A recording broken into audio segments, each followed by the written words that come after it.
Welcome to Atmos TV. Anytime mobile open television.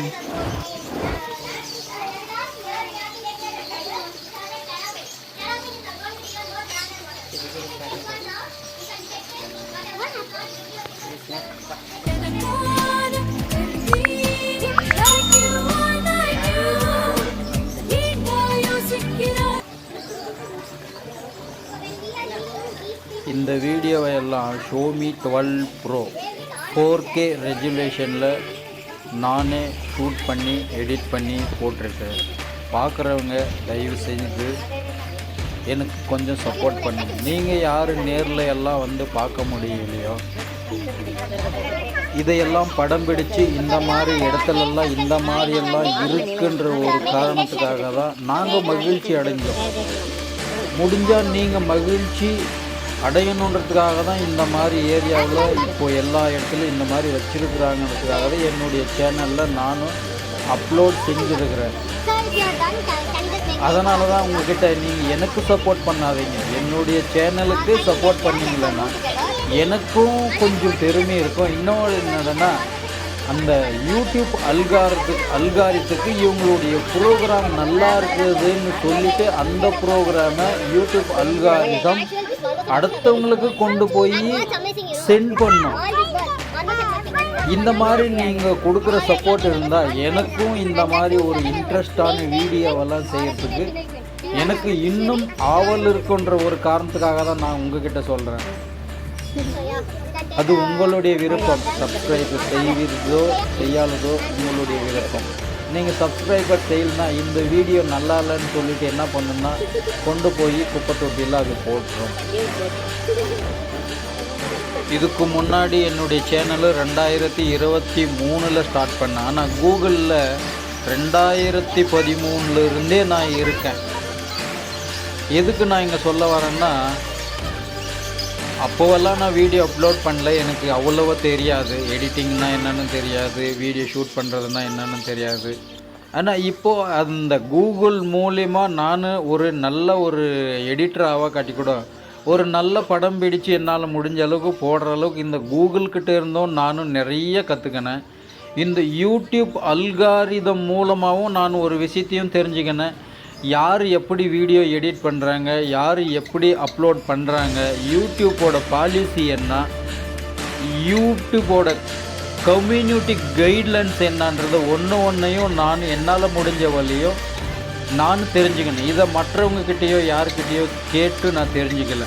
ஆனால் யூடியூப்பை பொறுத்தவரை யாரும் உதவி செய்வாங்கன்னு மட்டும் நினைக்காதுங்க. நம்ம திறமை இந்த யூடியூப்பால் நம்மளும் ஒரு 10 பைசா சம்பாதிக்க காட்டி கூட இந்த யூடியூப்பால் நானும் ஒரு வீடியோ எடிட்டிங் எப்படி பண்ணணும், அதுக்கு இன்னும் நிறைய ஃபார்மாலிட்டெல்லாம் இருக்குது. அந்தளவுக்கு எடிட்டிங்கெல்லாம் யாரும் கற்றுக்கணும் கிடையாது. அது எடிட்டிங்குன்றதே ஒரு மிக பிரம்மாண்டமான ஒரு வேலை.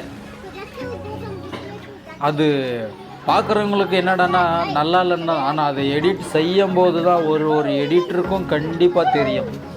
ஏன்னா அதை நீங்கள் செஞ்சு பாருங்கள். சின்ன ஒரு ஃபோட்டோவானா கூட அதை எடிட் பண்ணி அதுக்கு இன்னும் அழகு கூட்டும் போது அதனுடைய உங்களே அறியாமல் நீங்கள் அந்த கலையை கற்றுக்கினீங்களன்னா அதனுடைய திறமையே வேறு.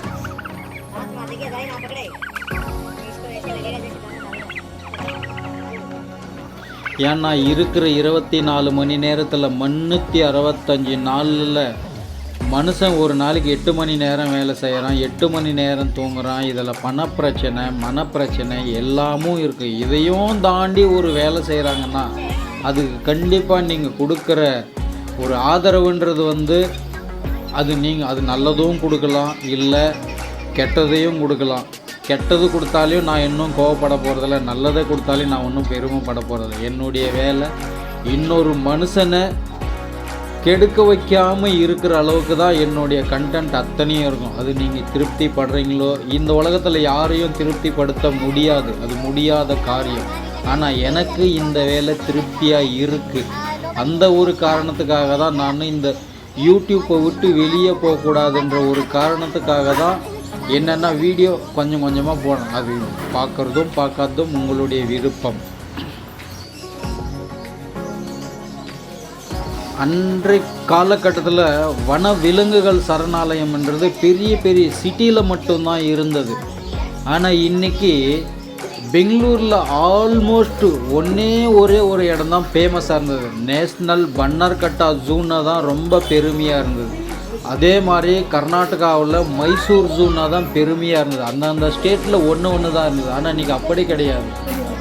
ஒரு மாநிலத்துலேயும் ஒரு சின்னதாக ஒரு இடம் வாங்கி இல்லை ரெண்ட்டுக்கு எடுத்து அதை அங்கே 4 விலங்குகளை வச்சு பராமரித்து நம்மளுக்கு ஒரு சந்தோஷத்தை கொடுக்குறாங்கன்னும் போது நம்ம அது குறை சொல்லக்கூடாது.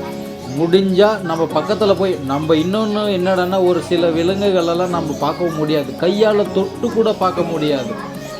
ஆனால் எங்களுக்கு பாம்பு, ஆமை, குருவி, முயல் எல்லாத்தையுமே நம்ம அதுக்கு ஆனால் அந்த ஒரு விலங்குகளுக்கு துன்புறுத்தல் இல்லாத அளவுக்கு நம்ம முதல்ல நடந்துக்கணும்.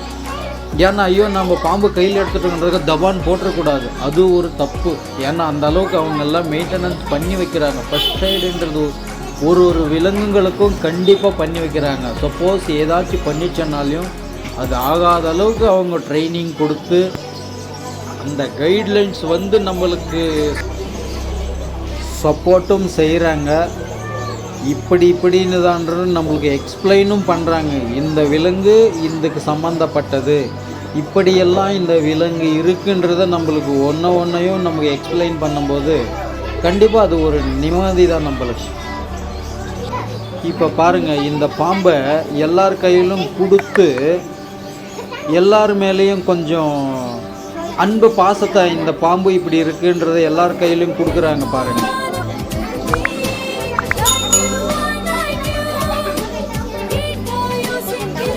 நான் கூட பாம்பை கையில் பிடிக்கும்போது பயந்து தான் பிடிச்சேன். ஆனால் அதுக்கப்புறம் தான் எனக்கு தெரிஞ்சது இந்த பாம்பு எவ்வளோ ஸ்மூத்தாக இருக்குதுன்றது அது கை வைக்கும்போது அதனுடைய ஃபீல் தெரியுது எனக்கு. அடுத்ததாக வண்ண பறவைகளை பார்க்குறதுக்கு நம்ம உள்ளே போகிறோம். இந்த வண்ண பறவைகளெல்லாம் நம்ம கை மேலே உக்காந்துக்குன்னு நம்ம கொடுக்குற விதையை சாப்பிட்றதுக்கு அதுங்க வருது பாரு, அந்த சவுண்டு கேட்குற ஃபீல் இருக்குது பாருங்கள். உங்ககிட்ட எவ்வளவு பணம், புகழ், பேர் எது இருந்தாலும் அதுக்கு ஈடு எனக்கு கண்டிப்பாக ஆகாதுன்றத நான் ஃபீல் பண்ணேன். அந்த பறவைங்க கிட்ட எவ்வளவு அன்பு இருக்குது. நான் யாருன்னு தெரியாது, அந்த பறவைங்க கிளிங்கெல்லாம் யாருன்னு தெரியாது. ஆனால் அங்கே உள்ள என்ட்ரி கொடுத்த உடனே ஓடி வருதுங்க பாருங்கள். அங்கே பாருங்கள், ஒரு ரோஸ் கலர் கிளி ஒன்று எட்டி பார்க்குது. இதெல்லாம் ஃபாரின்லேருந்து கொண்டு வந்து அவங்க பராமரித்து கைடன்ஸ் பண்ணுறாங்க. இந்த மாதிரி இப்படியெல்லாம் இருக்குது, இந்த நாட்டு பறவை இது எல்லான்றத எக்ஸ்பிளைன் பண்ணுறாங்க. நான் சொல்கிறத விட அந்த மாதிரி இடத்துக்கு நீங்கள் போய் அதை பார்த்தீங்களன்னா அதனுடைய எக்ஸ்பீரியன்ஸே கண்டிப்பாக வேறு மாதிரி இருக்கும்ன்றதில் 200%.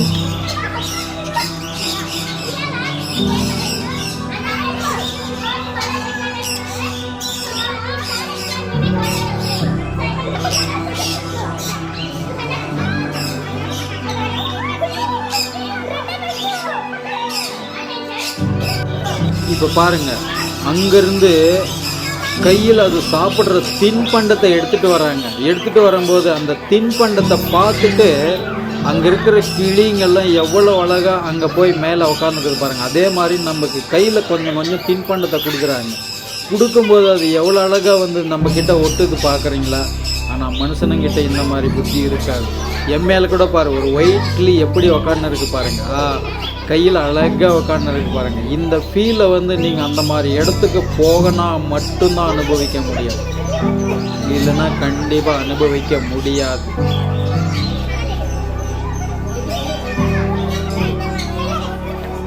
பாருங்கள், என் கை மேலே எவ்வளோ அழகாக உக்காந்துக்குன்னு அது வெளியே அந்த தின்பண்டத்தை சாப்பிடுறது பாருங்கள். பறவை நீ உள்ளங்கையில் உட்காரும் போது அந்த உணர்ச்சி இருக்கு பாருங்க. அந்த உணர்ச்சியை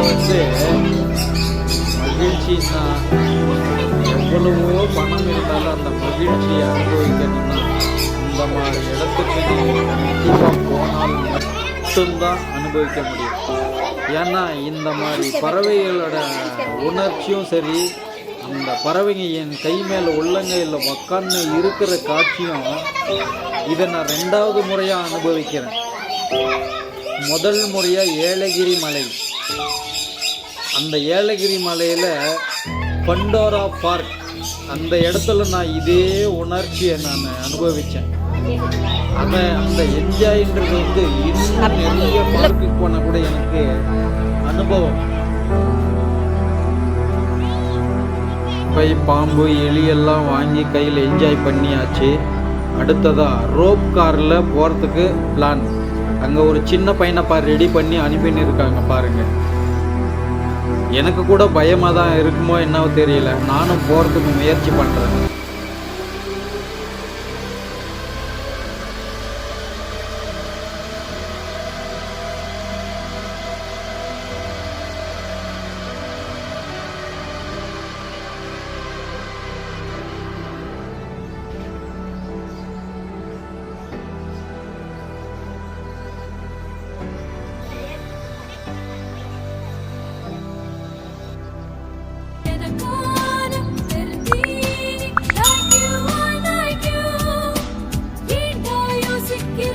அடுத்ததா ரோப் கார், ரோப்பில் தொங்கிட்டே பிரயாணம் பண்ணுறது. அதை நான் டிக்கெட் வாங்கிட்டு என்ஜாய் பண்ணுறதுக்கு போகிறேன். வாங்க நீங்களும் போகலாம். இப்போ எனக்கு பெல்ட் போட்டிருக்காங்க. இப்போ நான் புறப்படுறேன் பாருங்கள். இதுக்கு முன்னாடி ஒரு வீடியோ பார்த்துருப்பேங்க என்ட்ரன்ஸில். அது எங்கள் கேமராமேன் ஷூட் பண்ணது. அவங்க அதே இடத்துல நின்றுக்குன்னு என்ன அந்த லாஸ்ட்டு என்ட்ரி ஆக வரையும் ஷூட் பண்ணது.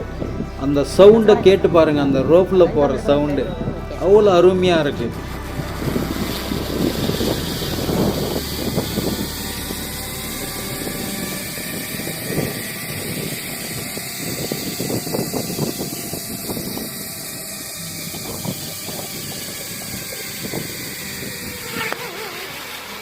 நீங்களும் முடிஞ்சால் உங்களுடைய பசங்க பிள்ளை எல்லாரையும் அல்லது உங்கள் நண்பர்கள் கண்டிப்பாக சென்று என்ஜாய் செய்துவிட்டு வாருங்கள்.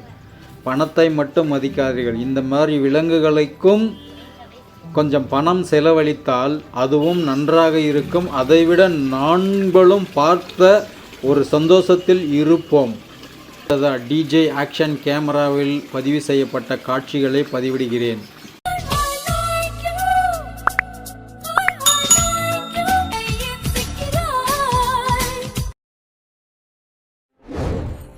Thank you for watching Atmos TV. For your valuable time, please subscribe my channel.